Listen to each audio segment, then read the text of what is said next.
Toda segunda a gente costuma falar sobre emprego aqui no Balanço da Manhã e este mês de janeiro é de grande expectativa na busca de uma vaga, inclusive para os estágios. Nós conversamos com a gerente de gestão do IEL, que nos conta o que esperar para 2024. Vamos acompanhar. Bom dia, Jaqueline. Me conta por que a temporada de estágios tem esse auge no começo do ano, fevereiro mais ou menos, fevereiro, março. Bom dia, Verusca. Então, no estágio nós temos uma característica muito forte que é os encerramentos dos ciclos, né? Então, encerramento de semestre, início de semestre. Então, muitas faculdades elas entram em recesso, período de rematrícula. Então, consequentemente, a gente acaba tendo uma baixa oferta e procura de estágio dentro desse período, entre dezembro a fevereiro. Né? E muita gente se forma, né? E tem que deixar o estágio, né? Aí vem... forma, sai do estágio e aí vem uma nova leva de estagiários. Isso mesmo, né? A gente tem aí agora, nesse período, muitas empresas rescindindo os estagiários porque eles estão se formando e, na sequência, eles já estão sendo contratados como colaboradores dentro dessas empresas, né? E a gente tem também a oportunidade de vários alunos no início do ano começando a sua jornada acadêmica e já ingressando no estágio também. Agora, o que faz do estagiário um bom candidato a estágio?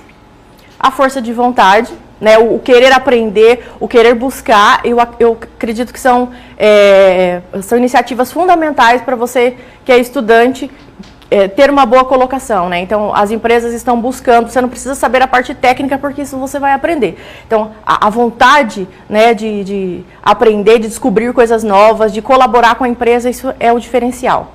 E as empresas buscam esse estagiário com vontade de trabalhar. E como é que esse estagiário mostra que ele tem mais vontade para ser contratado do que o outro que está concorrendo com ele na mesma vaga, por exemplo? Bom, algumas empresas elas costumam fazer processos seletivos diferenciados para você já descobrir, né, aquele que tem uma aptidão maior para uma determinada atividade.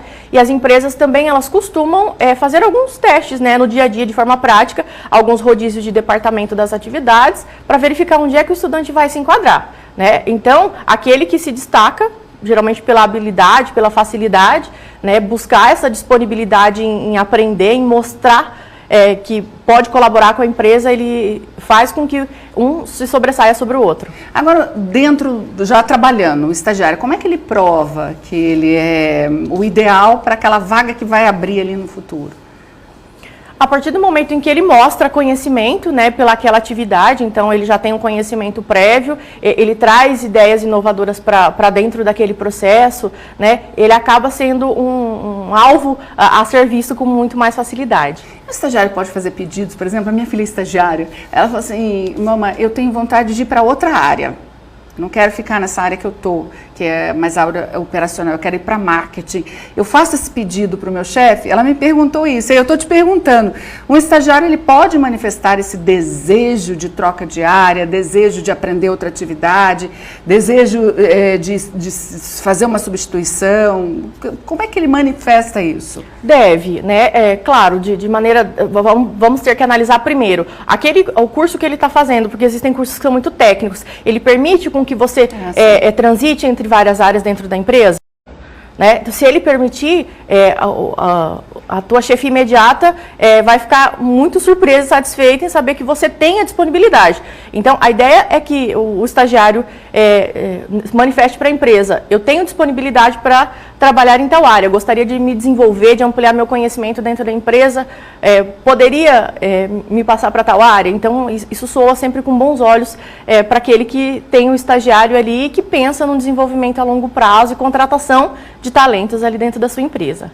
Pedir um feedback para o empregador.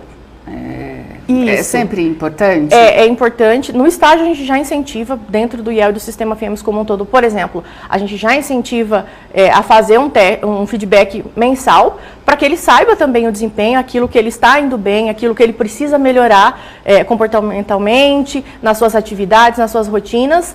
E, periodicamente, né, a gente tem um relatório semestral de atividades, que é um item obrigatório por lei, e que é um momento também interessante, né, para que você peça um feedback, né, e até tenha a oportunidade de dar o feedback de como que é aquele ambiente de estágio. Quanto tempo dura um contrato de estágio? A lei determina que o estagiário ele permaneça até 2 anos, 24 meses, né? Mas isso vai depender também do nível do semestre que ele está cursando. Então, por exemplo, o estudante de ensino médio, geralmente o contrato dele é de 1 ano, né? Os 6 meses é o mais comum.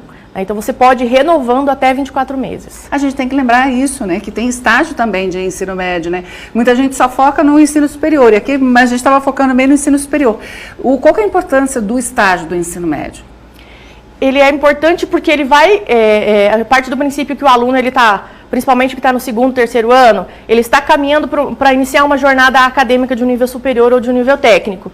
Então, o estágio, ele vai abrir o horizonte daquele jovem para uma determinada possibilidade ou para várias possibilidades. Então, o estagiário de ensino médio, ele é interessante por isso. Então, às vezes, ele começa como ensino médio ou ele começa como aprendiz, a gente migra ele para um estágio e depois ele é efetivado. Ou ele vai para uma outra empresa, então isso é muito interessante. Jaque, obrigada pela sua entrevista, viu? Bom dia. Eu que agradeço, bom dia.